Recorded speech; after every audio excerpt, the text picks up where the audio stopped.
to everyone present here.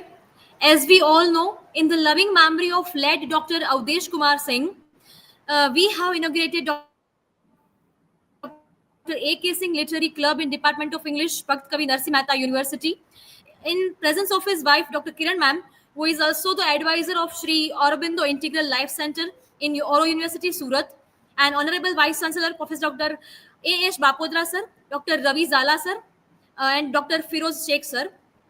I, Disha Tolia, student of semester 2, welcome you all in the first day of this Expert Talk series. Today, we have Professor Dr. Sanjay Mukherjee sir with us, and we all are privileged to have you with us today, sir. Professor Dr. Sanjay Mukherjee sir has been serving as a professor at Department of English and Comparative Literary Studies in Saurashtra University, Rajkot, from the last 27 years. And presently, he is the coordinator of IQSE in Saurashtra University, and his area of research is British cultural criticism. His areas of expertise is poetry, literary criticism, theory, and cultural studies. And he has authored 4 books. And his 22 research papers are published in reputed national and even international journals. Till now, 14 students have been awarded PhD degree under his guidance, and 3 are pursuing.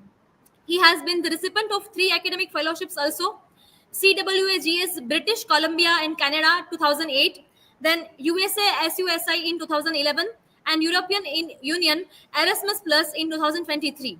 And he has been invited by many reputed universities from India and even abroad, and which includes University of British Columbia in Canada, University of Louisville in Kentucky, USA, Konstantin the Philosopher University in Slovakia, Kathmandu University in Nepal, CCS University in Meerut, Uttar Pradesh, Delhi University, Shantiniketan University in West Bengal, DDU Gorakhpur University in Uttar Pradesh, Dr. B.A. Marathawada University in Aurangabad, Maharashtra, Mumbai University, Chandigarh University, FMS University in Odisha, Central University of Gujarat in Gandhinagar, MS University of Baroda in Gujarat, HNG University in Patan, VNSD University of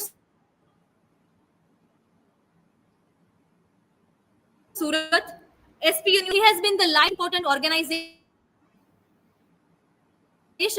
A few of them are Association for English Studies of India, Forum on Contemporary Theory, Comparative Literature Association of India, Indian Association for Canadian Studies and Saurashtra University Teachers English Association. Even he is honored with several awards also. He received first prize in All India Poetry Contest, organized by the Quest in 1995, and Certificate of Distinction from the League of Poets in Jury 2021.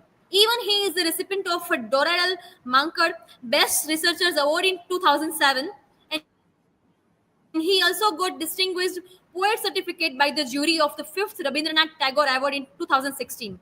Sir, I request you to begin your talk, please, sir. Sir, please ahead. Thank you very much, Disha, and good afternoon to all of you. This is a really important instance to highlight that good teachers, they are always with us. They never go away. They may pass away bodily, but they are never away from us. This is really a good event that Bhakt Kavi Narsi Mehta University Department of English has organized this memorial talk in the honor of Professor Avdesh Kumar Singh. I have been very fortunate that I worked with him since late 1996. And if I very, very briefly remember him as a great scholar, equally great human being, and most importantly, a builder of institutions. Professor Singh established the department where I am working now, the Department of English and Comparative Literary Studies, Saurashtra University, Rajkot. He was the founder faculty member of this department. And not only this, he was also on our campus, on Saurashtra University campus, he was the first person to take charge of the internal quality assurance cell, IQAC, where presently I am the coordinator. Professor Singh then went on to the Knowledge Consortium of Gujarat when this entity in Gujarat was just being founded. Professor Singh also was, as many of you know, a Vice Chancellor for Baba Saheb Ambedkar Open University, and the present progress of that university was because of the spade work done by Professor Singh. He then went to IGNOU and also became the provost of Oro University, Surat, where at that university he established the humanities and the arts wing in a vibrant manner. Professor Singh also used to really give his junior colleagues such a free hand. I remember when I joined this department, as I said, late 1996, and I didn't have any experience of postgraduate teaching. So Professor Singh asked me, what would I like to teach? And I said, sir, if you allow me, I'll take poetry from the syllabus that we have. And immediately he agreed. So with a new faculty who enters, as I mentioned, December 1996 is not the beginning of the academic year, it is rather coming towards the end of the academic year. There is obviously a pressure to complete the syllabus. And in that kind of a situation, to allow this academic freedom to the junior most person entering the department is something I will always cherish, I will always remember.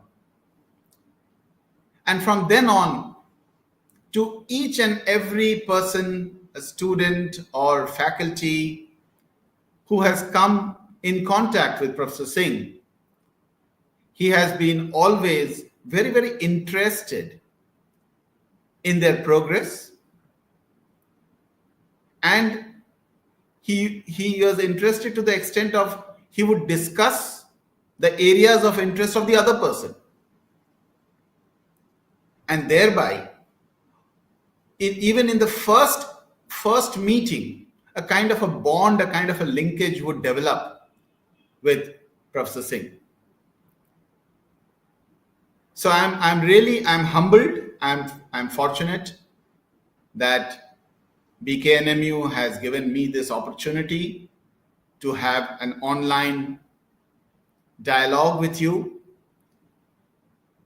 Towards the end of my presentation, I would be very happy if it is really a dialogue, because what happens with the online scenario is often we do not know what is happening at the other end.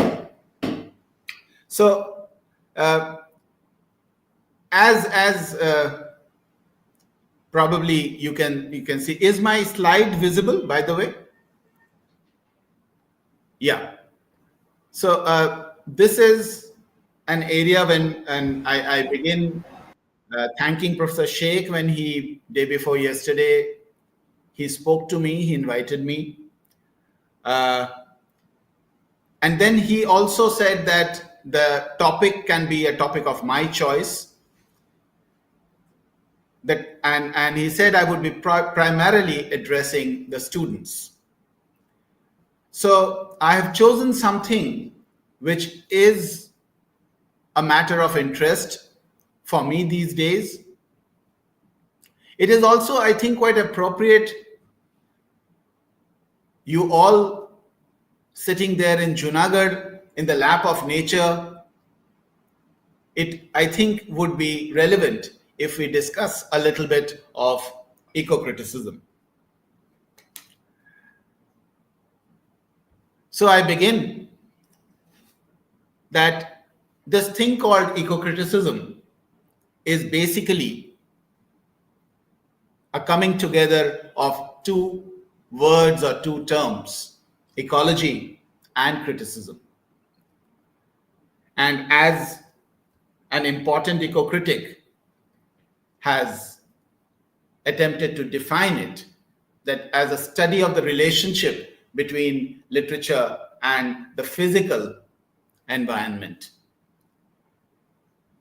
That is, we attempt in this discipline of knowledge, we attempt a discourse on ecological issues, the environmental problems, and how literature has been addressing these issues even before this discipline became a formal discipline of knowledge. We all know that literature can be considered as an entity under what we can call capital A, the arts, and all arts would go under the umbrella term culture.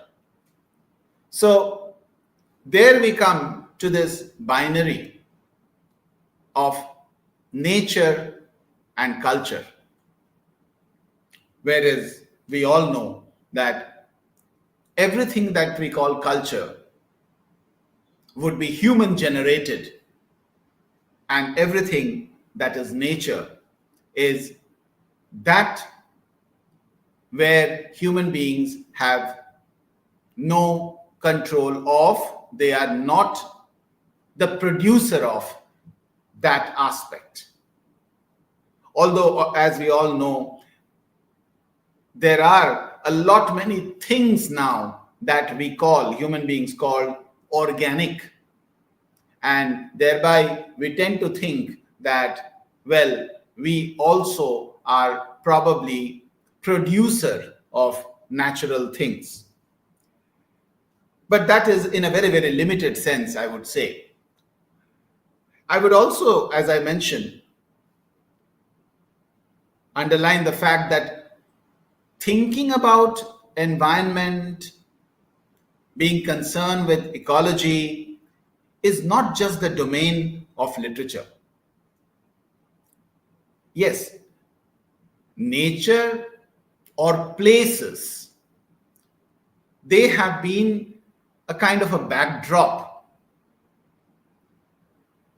for many, many literary works over many centuries in all societies.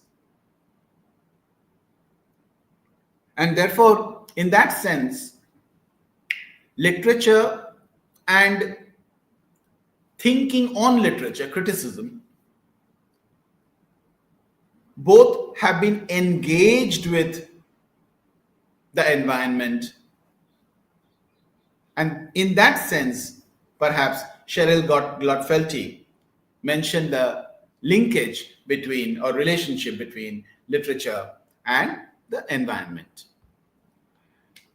So, as I mentioned, this discipline is inaugurated formally. Literature has been, and as we will see in some of the other points, literature has been engaged. And even without a formal beginning, literature has incorporated or represented the physical world, beyond the physical world, a transcendental world. It has, in science fiction, it has represented our universe. These days we call our multiverse. So these things, however, came under a formal roof when the Association for the Study of Literature and Environment was established in 1992. It began in America and a branch came up in England. So I have listed a few important names: American eco-critics, and in Britain it is often called green studies, and the British eco-critics. So we have, as I mentioned, Cheryl Glotfelty, Michael P. Branch, William Ruckert, Carl Kreber from the American side, and Jonathan Bate, Richard Kerridge, Lawrence Coupe, Greg Garrard, Terry Gifford, being from the British Green Studies group. And now, leaving aside this ASLE, or Foundation of this formal group in 1992, if we trace a kind of a history, we will find that in the history of American literature, this consciousness towards the environment begins with Ralph Waldo Emerson's essay, Nature. And I have a quote from there where it is mentioned. Emerson says, "I am the lover of uncontained and immortal beauty." The word uncontained is important. So is immortal, I suppose. But uncontained would mean that which is not boxed in, created, manufactured, created in the sense of manufactured, human manufactured and boxed in and packaged. That would be contained. As opposed to that, Emerson says, I'm a lover of uncontained and immortal beauty. In the wilderness, I find something more dear and connate than in streets or villages. So, on one hand, human-made things, a street, for example, village, for example, and as against that, there is wilderness, which was prior to even the first human settlement. In the tranquil landscape, and especially in the distant line of the horizon, man beholds somewhat as beautiful as his own nature. So this is also important, that Emerson is trying to say that we contain a nature inside us, and that ought to synchronize, that ought to resonate with the nature that is outside. You will find that well into the 19th century, there is this lady, Margaret Fuller, who writes in her book, Summer on the Lakes, that the materialist, instrumentalist, rationalist civilization had lost touch with the organic. And the cycle of nature, what she called laws of nature, that is pitted against the materialist human civilization. And then, of course, we come to Henry David Thoreau. And Thoreau's Walden. I have put it a few lines from Walden on the left, as you can see. And on the right are lines from a great poet.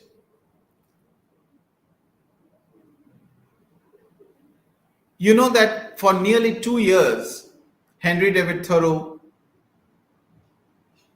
left organized life in the town or the village that he was,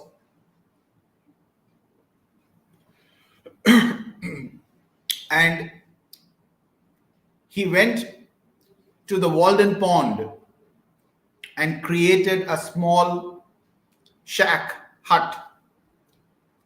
He built it himself. and stayed there. And he gives a reason. I went to the woods because I wished to live deliberately, to front only the essential facts of life. Essential facts of life. There are, in our human life, we accumulate a lot of things that sometimes we realize they are not really essential. They are all these extra baggage that we have,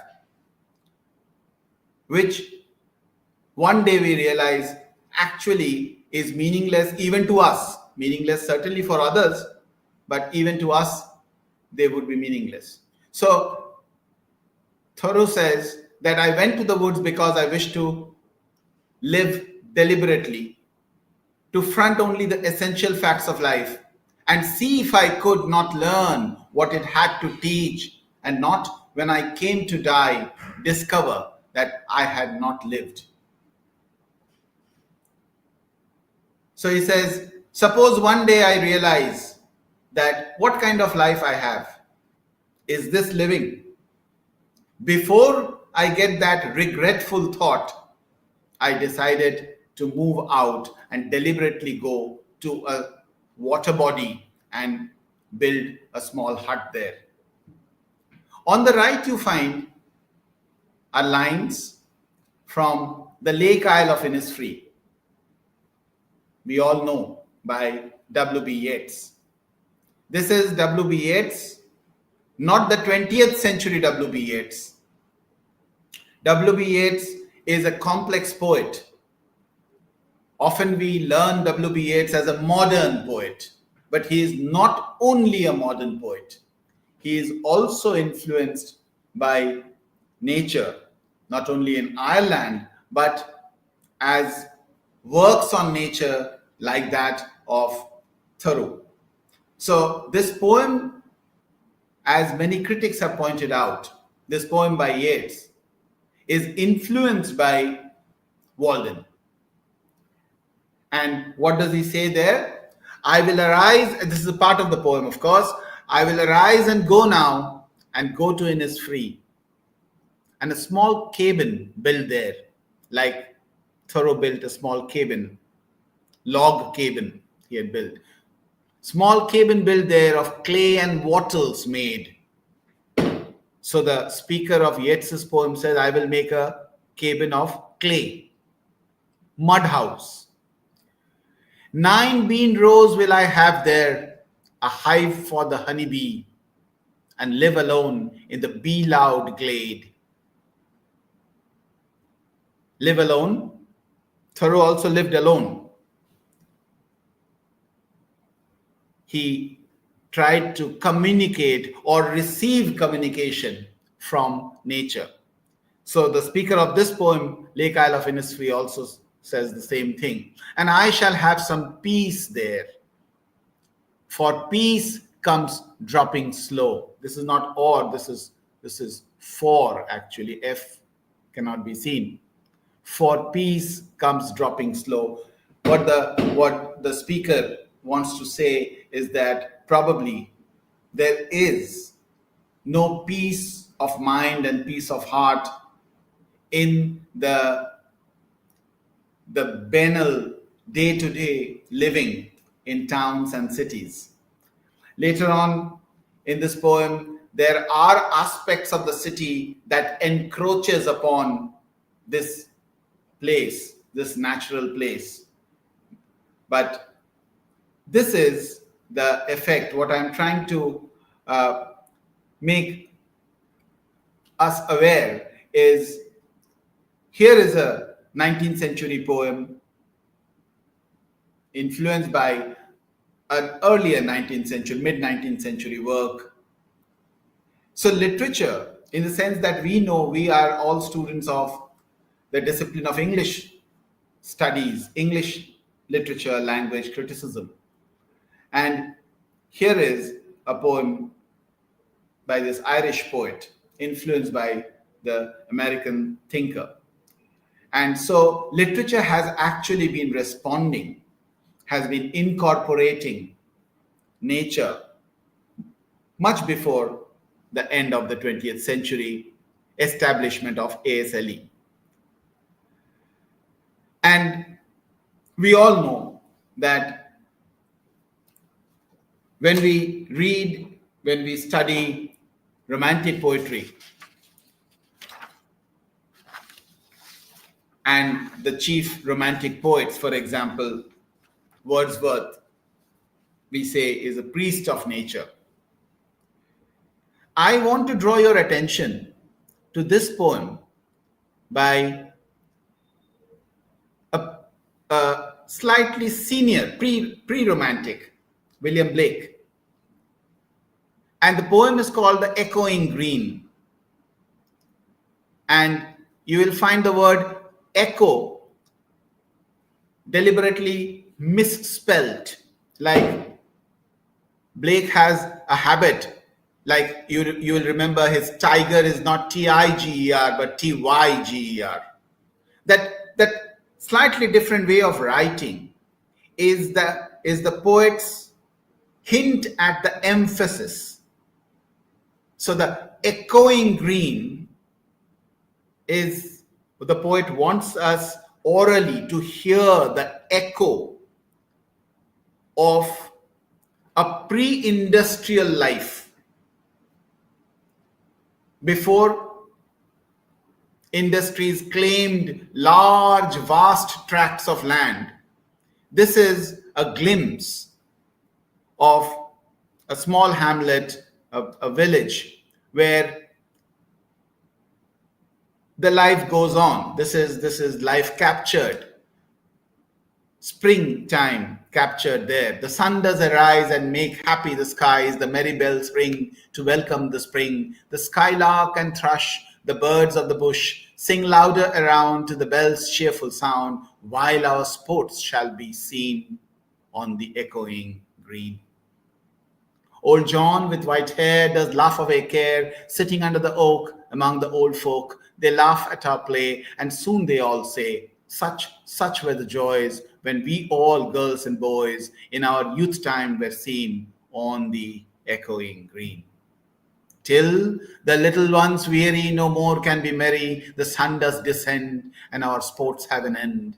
Round the laps of their mothers, many sisters and brothers, like birds in their nest, are ready for rest, and sport no more seen on the darkening green.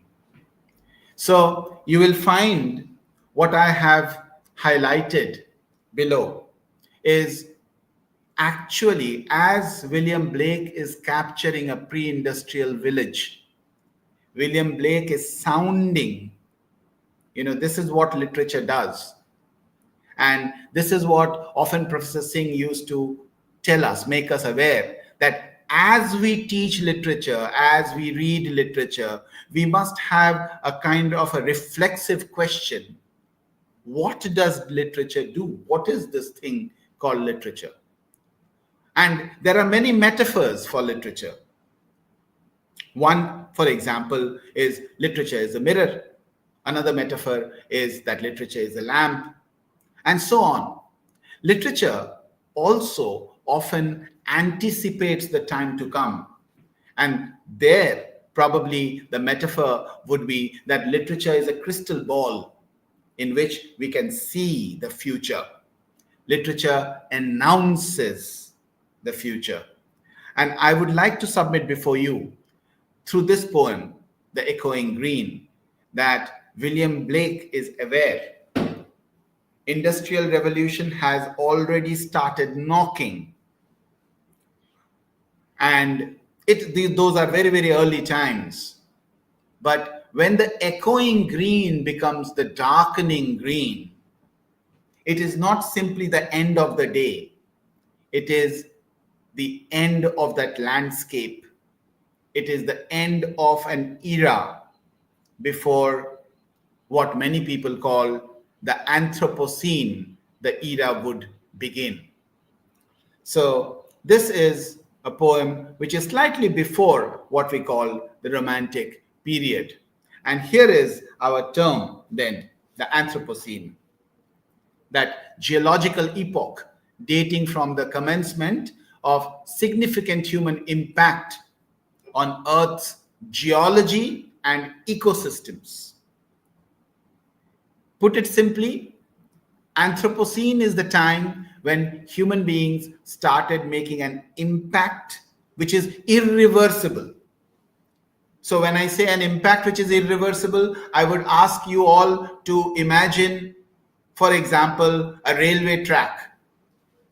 Before the railway track was on that place, there was ground, there were trees, maybe, there was something natural. But then, kilometers long railway track comes, and that landscape is irreversibly changed. One generation later, people would not remember what was that place before the tracks were laid. This is the beginning of the Anthropocene. But when does the Anthropocene begin? This is actually debated. Some people put a kind of a date around 1800 with industrialization happening. Some people say, no, actually, we must say that Anthropocene begins with the dropping of the atomic bomb, which announced actually that human beings are very well capable of destroying themselves. What will happen to the world? That is not a matter. In the first instance, of course, we would not be there. So human beings are very well capable of destroying themselves. So 1945 can be a good place where Anthropocene can begin. And here is actually a poem which I'll quickly go to first. This poem, and then I will again come back. This is a poem very well known. This is a poem which is titled, long title of course, lines written a few miles above Tintern Abbey, generally called Tintern Abbey by Wordsworth. And when we read the poem, we find a very interesting thing.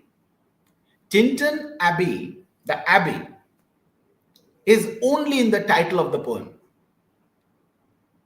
There is no mention, not even a phrase or a line of description of where is the abbey in the poem.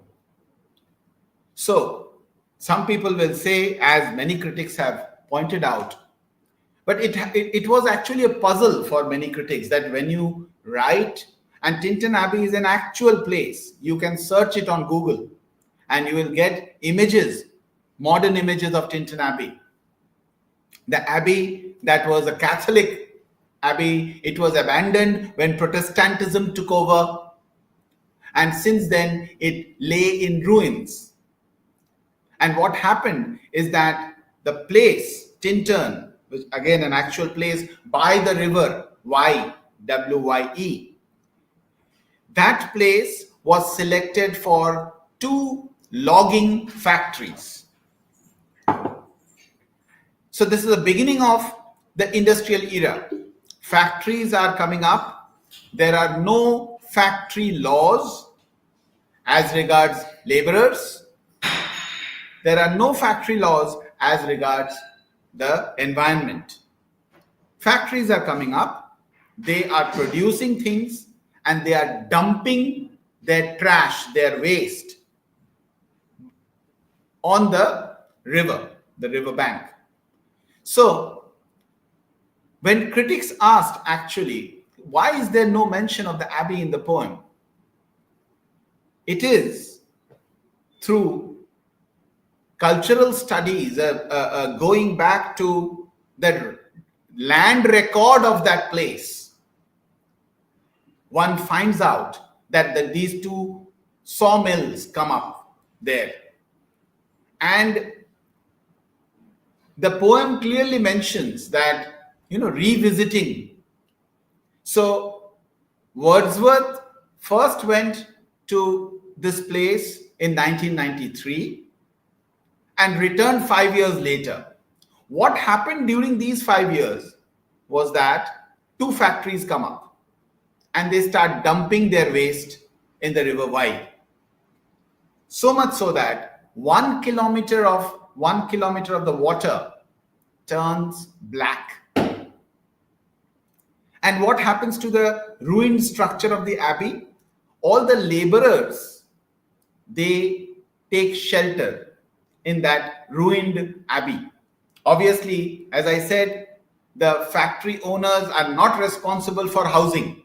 They are not giving them living quarters. They are just giving them salary for working there. Again, there are no work specific number of hours. If a laborer says, I can work for 10 hours, the factory owner is happier and than somebody saying, I will work for 8 hours. Somebody might come and say, I will work for 11 hours. And everything went. So critics then realized that that place in the 5 years actually was not natural enough for the nature poet Wordsworth to write upon. And it is because of this that the title of the poem clearly hints the mention lines composed a few miles above Tintern Abbey. On revisiting, again that is mentioned, there is a date given in the title of the poem. So the revisited date is 1798, from where you can start that, okay, if the date is 1798 and the first line is 5 years have passed, then you can calculate simply arithmetically and you come to 1793. But this again, what I present before you is a way of looking when poetry that is aware about nature, as we have often interpreted romantic poetry to be, then we say that one consciousness that the romantic poets had, this pantheistic kind of a consciousness they had, is that nature actually cannot be completely captured or constructed through language, through other human means. And because of the simple fact that nature is prior to the coming of the human beings. So the only way human beings can impact nature is to change nature. So what Wordsworth is saying, that 5 years ago what I saw and 5 years later what I see is, for example, not the same river Wye. The river Wye has been polluted. It has been changed. We are these days talking about cleaning up. I mean, this discourse has been going on, cleaning up our rivers, whether it is the Ganga, whether it is the Yamuna, and how long will it take, and all the plans that are being made of freeing our important major rivers from the human dumping. Okay, and this is what is happening there in the 1790s. So nature, therefore, is what is always there before the human beings intervene. And of course, then this is what happens. I take this poem, I will go through it quickly, because towards the end of my presentation, there is a more recent poem that talks about the same inputs that we get by being in nature. And I've put the phrase, there is a kind of a double awareness. Okay, and this again is, I wandered lonely as a cloud, very famous poem. And what happens to the poetic persona who is in romantic poetry, we often say the voice is actually the poet. It is not a constructed persona. It is the poet. So you will find that there are mention, of course, of, look at these lines, continuous as the stars that shine and twinkle on the Milky Way, they stretched in never-ending line along the margin of a bay. There is a kind of a connection between our known world and the other world, the world that is seen objectively through stars.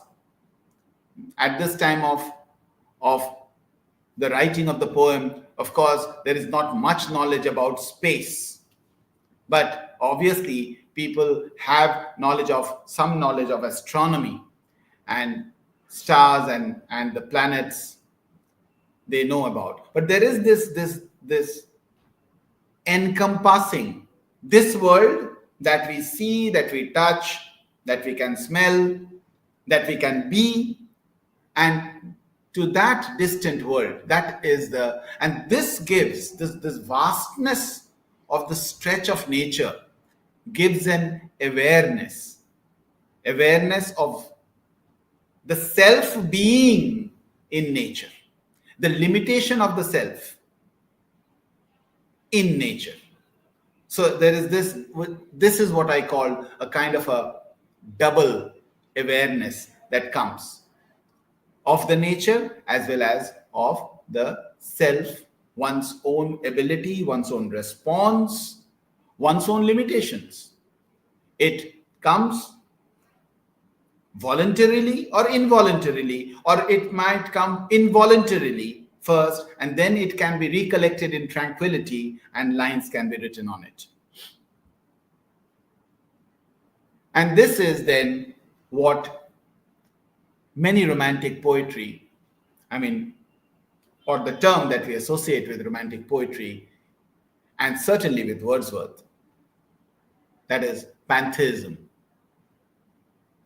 And ecocritics, what I have put above in the blue patch there, is what ecocritics, Western ecocritics, they say, is that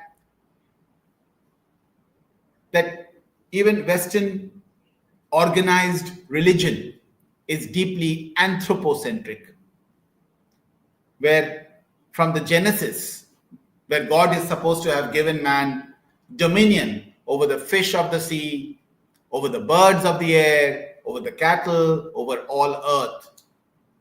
So human beings are sanctioned to rule over nature, right from their religious texts. Whereas pantheism believes that God element resides in everything, including other species. And therefore, it is not monotheistic. It comes from the Greek word pan, which means all, and theos, pantheistic, pantheos, that is God. And there is a mention of Irish rationalist, philosopher John Toland, who first seems to have mentioned pantheism as in the post-Enlightenment context. And the two lines at the end, these are from the Immortality Ode, the ending of the Immortality Ode, where the speaker, the poet, seems to be showing some kind of a connection and empathy and understanding and an effective relationship. It affects him with the tiniest thing in nature. Okay, to me, the meanest flower that blows can give thoughts that do often lie too deep. for chairs. So meanest flower. It is not what we cultivate as significant, important flowers, and then we make a bouquet out of it and then we give. But the natural flowers that grows, that hardly people pay attention to, that affects the poet. And then again, I go back to Tinton Abbey, and where the speaker, the poet, says, "And I have felt a presence that disturbs me with the joy of elevated thoughts, a sense sublime of something far more deeply interfused, whose dwelling is the light of the setting suns, and the round ocean, and the living air, and the blue sky, and in the mind of man." In the mind of man. If one, the key word of romantic poetry is imagination. And this kind of encompassing all nature and the human position in nature requires mental capacity, requires imagination. A motion and a spirit that impels all thinking things, all objects of all thought, and rolls through all things. Now, this is poetically what pantheism means.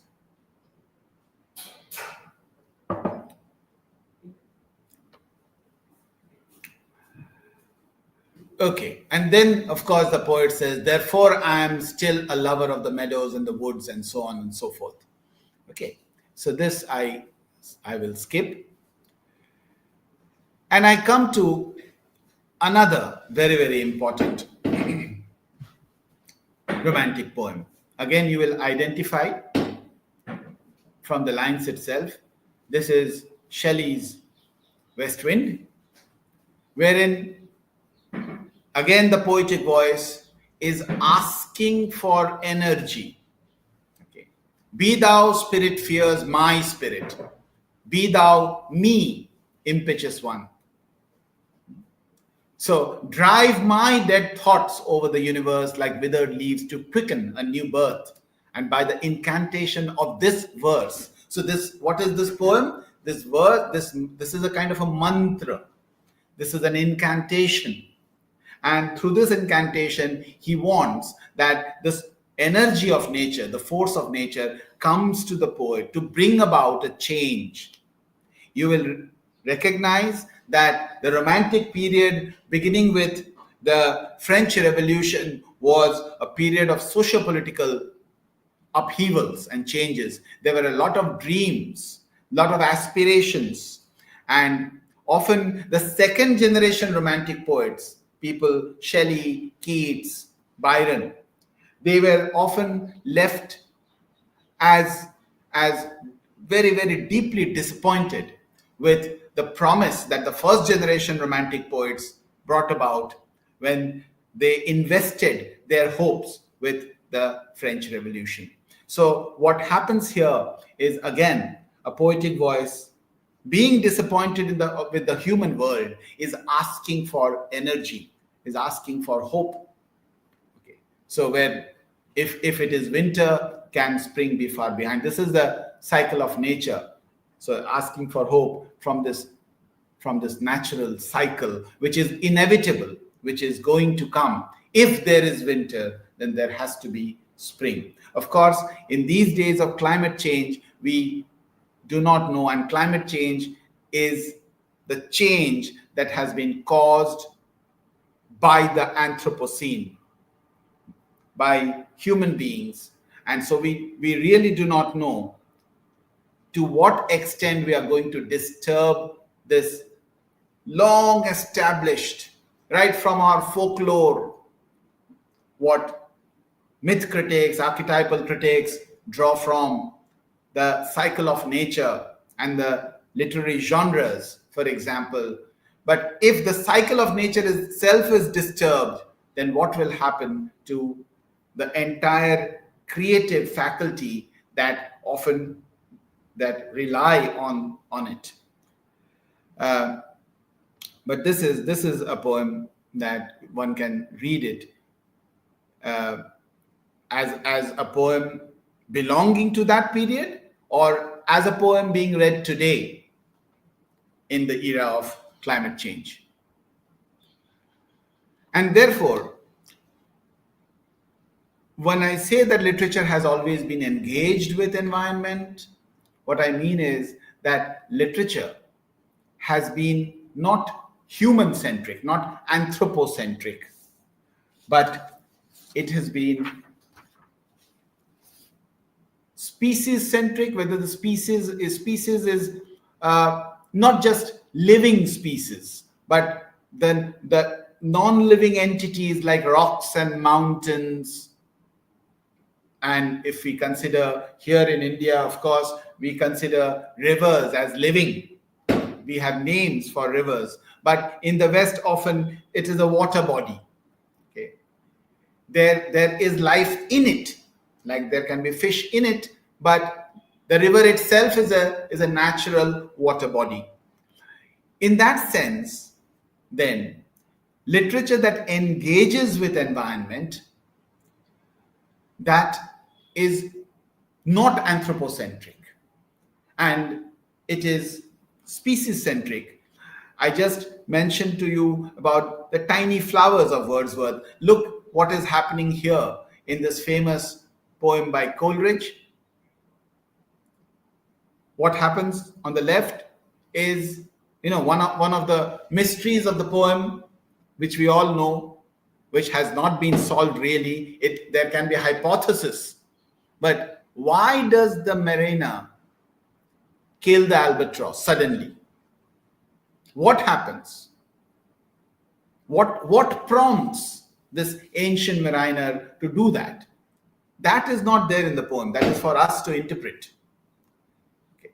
It just says by the end of the first section of the Rime of the Ancient Mariner that I shot the albatross.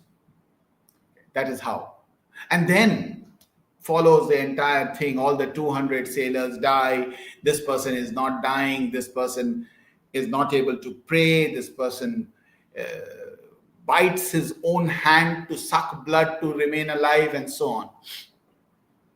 This entire and the ship does not move. The ship is a painted ship upon a painted ocean, and all the entire supernatural description that we associate with Coleridge. But what happens when do things change? And this is what happens. Beyond the shadow of the ship, I watch the water snakes. Once again, very, very snakes by themselves, human beings don't like reptiles. But here is the ancient mariner. I watched the water snakes. They moved in tracks of shining white, and when they reared, the elfish light fell off in hoary flakes. Oh, happy living things! No tongue their beauty might declare. A spring of love gushed from my heart, and I blessed them unaware. Sure, my kind saint took pity on me, and I blessed them unaware. The self same moment I could pray, and from my neck so free, the albatross fell off and sank like lead into the sea. So once the lowest, tiniest, insignificant creatures, when this person looks at, praises them, the change takes place. So this is what is not being self-centric, human-centric, but being species-centric. And then we come to being the second generation poet, Keats, you all know, where he's asking in, To Autumn about, he's making a distinction that music in nature is natural, whereas a song is human made. And therefore, you will remember, for example, in the West, when Grammar, rhetoric, logic was the trivium, the three subjects taught, and the quadrivium, arithmetic, geometry, astronomy, and the fourth, surprisingly, was music. The trivium and quadrivium, the seven subjects taught in the ancient schools of Plato and Aristotle, there, these were taught. And of course, what was discussed was philosophy through grammar, rhetoric, logic, logic being part of an aspect of philosophy. So then came metaphysics and all that. But music, of all these seven subjects, it stands as the odd thing out. But you will recognize that musical instruments, even our voice, we need air. We need air in our lungs to utter. So musical instruments are wind instruments, air instruments, beat instruments, and string instruments. And all these sounds, they are there in nature. If you read these lines, for example, and if I ask you, for example, how many sounds do you get? Keats has been, what is described about Keats is he's a very sensuous poet. He arouses, he stimulates, he sharpens our senses when he read aloud his poems. So first he asks, where are the songs of spring? Aye, where are they? Think not of them. Thou hast thy music too. So song is made, but music is there in nature. And then, of course, there is the wailful choir of the small gnats mourn, and the river swallows borne aloft or sinking as the light wind lives or dies, the birds flying, their wings flapping, the crickets, they are singing, the bird redbreast is whistling, and the swallows, other birds are twittering. And this is how it becomes when we say that we must be attuned. The tuning is an oral word. We must be attuned to nature. So in other words, there should be a tuning between human beings and nature, and then only there will be the harmony. And here I am just putting an idea, which you might take it or dismiss it. I see Keats's ballad, La Belle Dame Sans Merci. There is the lady, dame, lady, and the knight. Both are representative. The lady represents nature, and the knight, the spoiler of nature. And this phrase, no birds sing. Oh, what can ail thee, knight at arms, alone and palely loitering? The sedge has withered from the lake, and no birds sing. I did a little bit of research and found out from there's a blog I mentioned here that even in harsh winters, there are at least 8 species that were there in England, bird species. And yet there is this no birds sing. Now this phrase will be taken up by, often considered to be the first text, 20th century text of eco-critical writing, eco-critical creative writing. Okay, Silent Spring by Rachel Carson. So this is phrase borrowed by, why is the spring silent? Because birds no longer sing. And why don't the birds sing?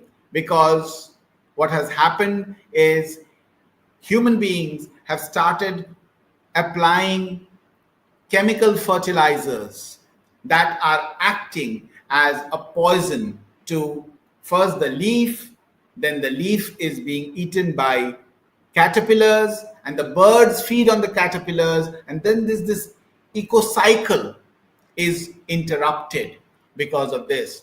And therefore, this is man is a part of nature, and his war against nature is inevitably a war against himself.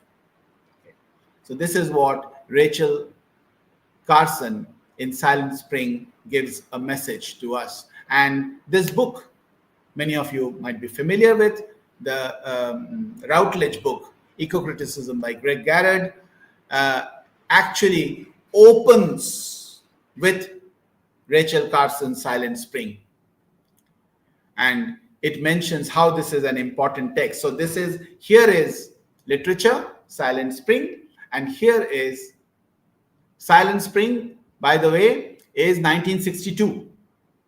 And eco criticism obviously will come much later, that is much after the founding of this institute, ASLE, and this is in 2007. So criticism is always after the praxis. The theory always comes after the praxis. And this is what is mentioned in this book, Eco Criticism. It begins with, Greg Garrett's book begins with mention of Rachel Carson's Silent Spring. I quickly go over, this is a kind of a pastoral that is before the Romantic period. The pastoral form of writing often paid attention to, as the word comes from pasture, to nature. But what eco-critics have done, and what we can do, as I've been trying to bring forth certain ideas in front of you, is to look at our earlier literature from the lens of eco-criticism. So if pastoral actually mentioned a pre-industrial life of harmony in nature, but what human beings actually even then did is that human beings owned land, they had domesticated cattle, they had differentiation between who owns the land and who works on the land, and then of course there's this entire thing of colonizing a land. So colonial and then the post-colonial literature that comes from. So it all begins, one way of looking at the pastoral literature is, the earlier way of looking at it is that human beings living attuned with nature. But what eco-critics have also pointed out is, if we deconstruct pastoral literature, we will find all these aspects of ownership to colonialism existing even in pastoral literature. So here is an example. For example, The Passionate Shepherd to His Love is a pastoral poem by Christopher Marlowe. And when you read this poem, you will find on the right-hand side, it's the eco-critical reading of this pastoral poem, which talks about ownership of land by human beings, exploitation of natural resources, mining for precious metals. All of us are following the Russia-Ukraine war. The American intervention is happening there. All of us know now that within this there is a discourse, if you are paying attention, that Ukraine has precious minerals or rare minerals. And one thing that the Western world and America is interested is also to mine these minerals like titanium, like lithium, like graphite, so on and so forth. So how that aspect of exploiting nature was present in even in pastoral poetry, mining for precious metals. That is how you can deconstruct a pastoral piece of literature and bring it to the present way of looking at it.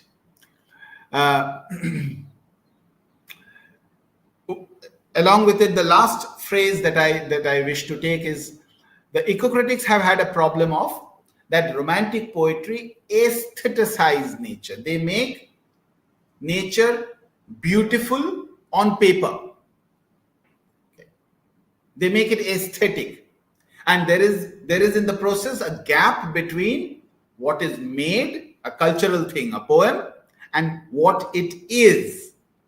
For example, you will remember the factory coming up on the banks of the river Wye, or the echoing green vanishing.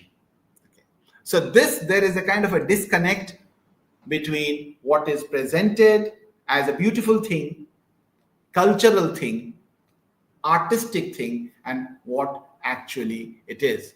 And therefore, people like the critics like Jonathan Bate, whom I mentioned, the British eco-critic, demands that romantic poems ought to be seen first and foremost as the birds are real birds. They are not metaphoric. So Keats's nightingale is a real nightingale.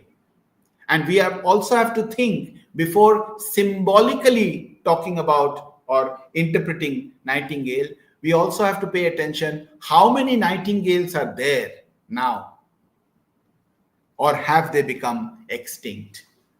This is another a factual way of interpreting literature. Of course, many people will find a problem then if you take away aesthetics from art, what will remain? Then it will remain mere description. Then even journalism can do it is narrating. Why do we need poetry then?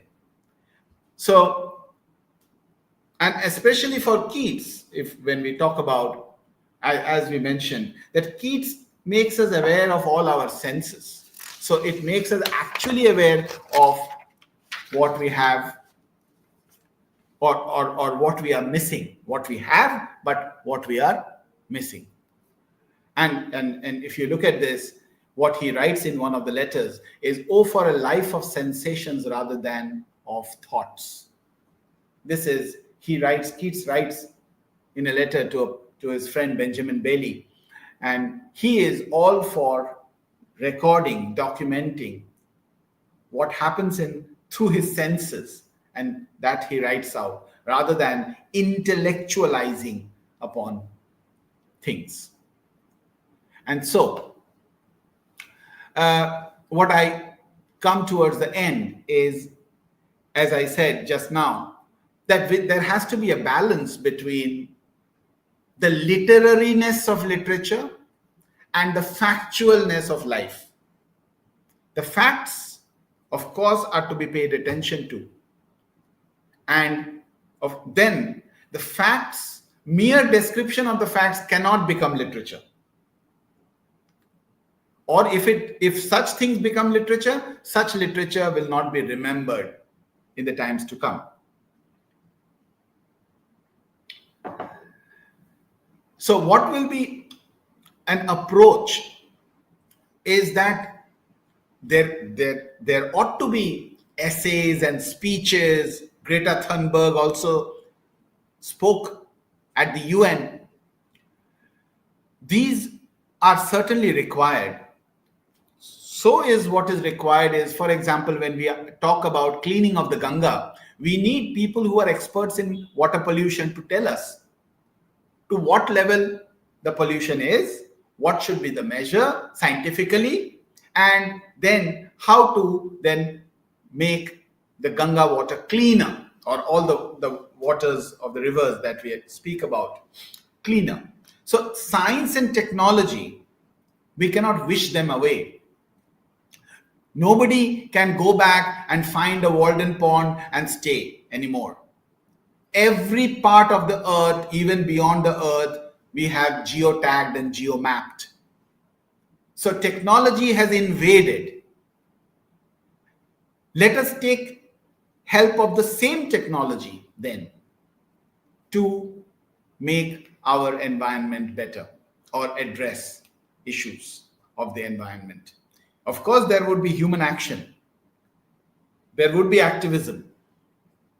And here comes the role of literature. What I say is that there is a paradox. Civilization demands that human beings should be dominant over everything else. Human race, human cultures should predominate above everything else, non humans. But so civilization is good, but the civility inside us, it demands thoughtfulness, it demands attention beyond us, beyond human beings. And there lies the role of good literature. It raises our quotient of civility. So here is where I again remember Professor Singh, when Professor Singh asked us to self reflect. When we are teachers of literature, we must also reflect back upon what is this literature? What does it do? So I submit before you that literature, like the other arts, it raises our civility quotient. Whereas criticism, what it does, it prompts us to take action. Criticism, in a way, is doing literature in the classroom, isn't it? We do something. It is the action part of literature. So we can say that criticism is what makes us respond to crisis. By the way, the linkage between criticism and crisis is very close. Criticism arose out of human crisis or crisis in the human world. So here was a crisis in the 70s in the Himalayan foothills of India, that trees were being cut unthinkingly, just for profit, just for business, just because there were in the Himalayan foothills, people, the contractors felt that there were too many trees, so we can do away. And the ordinary, simple folk, many of them women, they came out and they started hugging trees. The Chipko movement was born. And that happened in the 70s, early 70s. And an entire theoretical work out of that. And I categorize this work as a very important work that we all must know. If we are doing eco-criticism, we must all know about this Indian aspect. I put it under Indian knowledge system, IKS. IKS is not just our ancient texts. IKS is what is happening now by our thinkers and our activists. And this Unquiet Woods comes out as a report, as a very important report on the Chipko movement, who were the leaders, what happened, what was the solution, and this comes out in 1989. This is such an important thing that you will find that 1989 or 70s and 80s we are acting upon our environment and producing theoretical documents. India is acting upon and India is producing theoretical documents, whereas in 1992 ASLE is born. Okay, and this Unquiet Woods, by the way, is also taken note of in 2010 important book, Post-Colonial Eco-Criticism.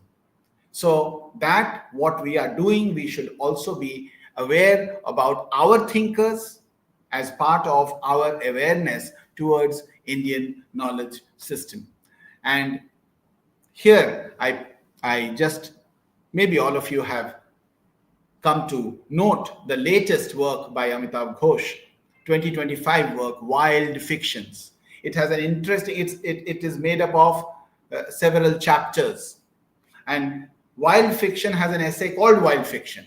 And there is a narration, there is an actual incident that from Asiatic Society archives, Amitav Ghosh finds out that Hooghly River is flooded and a school of whales, they are just pushed on the river banks from the water.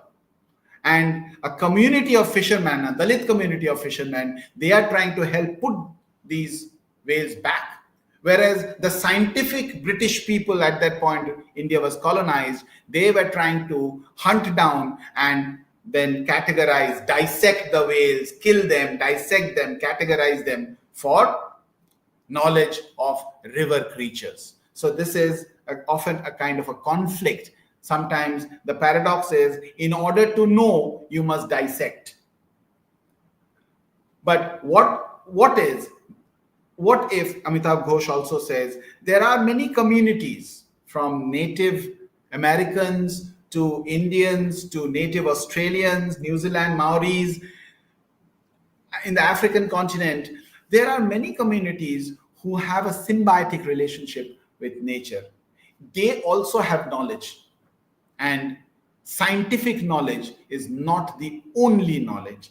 This community knowledge is also what has to be tapped.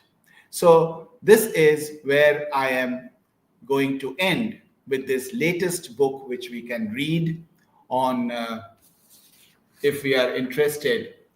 Amitabh Ghosh, anyway, is a very important writer who is part of eco-criticism now. Uh, I mentioned just in between that there are poets also, recent poets, who can be read from the eco-critical perspective. And I would suggest the name of Mary Oliver.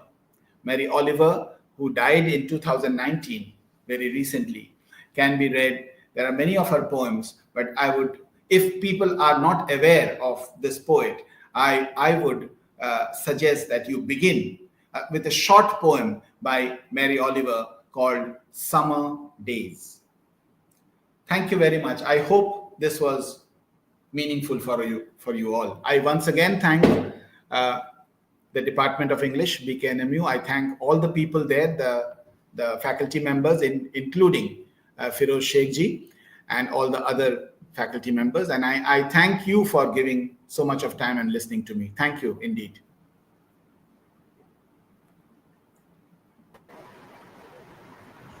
Thank you so much, Mukherjee sir, for this wonderful session. Actually, we all had heard many things from our professors about you, but today we all are like very glad to hear you live.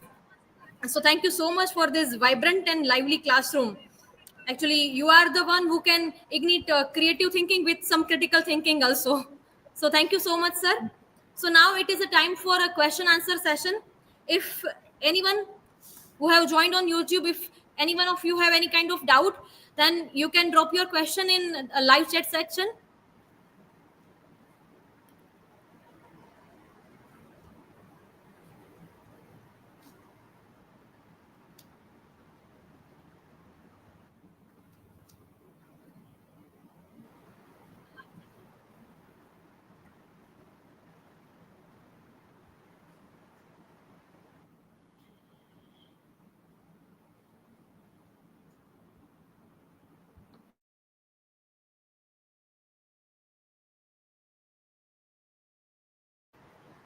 Sir, here we have a research scholar of our department, Mr. Harsh Thakur, sir. So he want to he wants to tell you a message. Okay. Good afternoon, sir. I am Harsh Thakur, a PhD research scholar in BKNMU, Junagadh. And it is always a pleasure to hear you and see you. And thanks to the digital world, I am pursuing my PhD on Bill Atkins travelogues and focusing on ethnographic and historical studies. And after reading Atkin, I regret not choosing romanticism in nature and eco-criticism. As he extensively describes the beauty of the Himalayas, it feels like I am missing the essence of the text. Once again, thank you, sir. It is a pleasure to hear you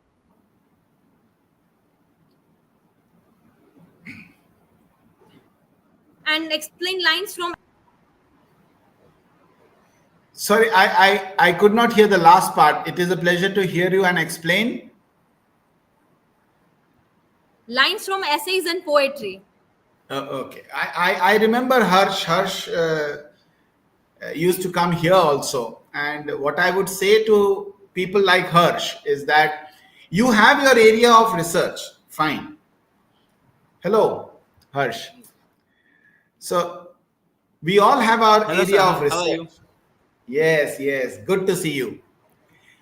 Yes, you have, and we all have our area of research that one has to pursue to the most in the most sincerest manner, so that 5 7 years down the line, in your area, you should be able to give a talk like this. You have to become an expert. But our PhD area, which will remain with us as long as we are in this field, and even beyond after we retire, there would always be newer thoughts, and one must always be open to newer thoughts and how to incorporate, like you mentioned, that, well, Himalayan beauty, can it in some way, some essay can be brought as a kind of a, if not secondary source, then tertiary source. Okay, some kind of a reference, can it come there? The ethnic people staying there, can it that knowledge help you or not? So always be open to newer things. That is also what Professor Singh used to always tell us, that always be a learner, always remain a student.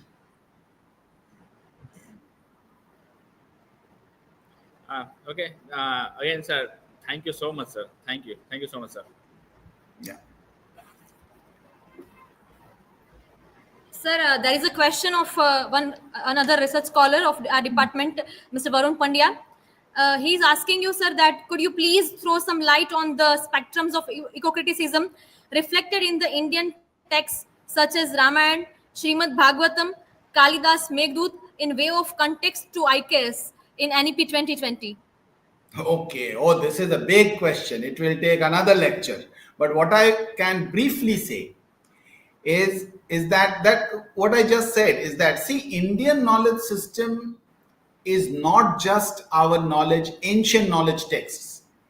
They are our ancient knowledge texts in the sense that they are written or spoken once upon a time, but they are not ancient in the sense we carry along our own Mahabharata, our own Ramayana, the message of Gita.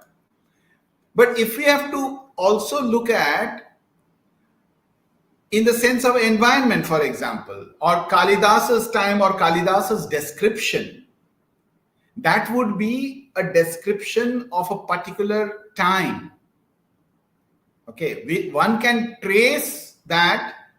So, for example, Kalidas in Ritu Samhar says there are 6 seasons.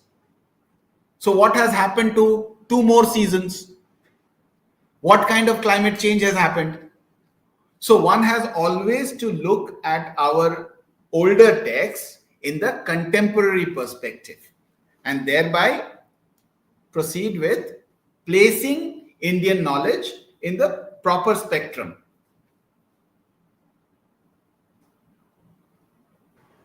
Thank you, sir.